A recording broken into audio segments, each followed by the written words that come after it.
বিয়েতে মোহরানা দেওয়া কি? মোহরানা নাই।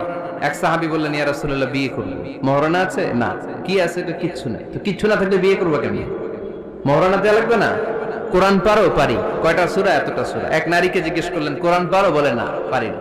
আল্লাহর হাবিব সাল্লাল্লাহু আলাইহি ওয়াসাল্লাম দুইজনকে বিয়ে পড়ায় দিলেন। আর নারীকে বললেন, মা, তুমি কোরআন পারো না, কিন্তু তোমার স্বামী কোরআন পারে। তোমার স্বামী টাকা দিয়ে, পয়সা দিয়ে তোমাকে মোহরানা দিবে, সামর্থ্য তার নাই।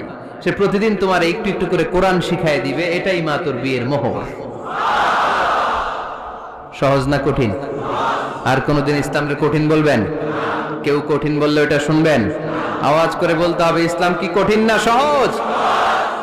মাশাআল্লাহ। দুইটা মূলনীতি বুঝে গেছেন না? পৃথিবীর সব হালাল যতক্ষণ না দলিল পাওয়া যায়। হালাল বলতে দলিল লাগে না, হারাম বলতে দলিল লাগে।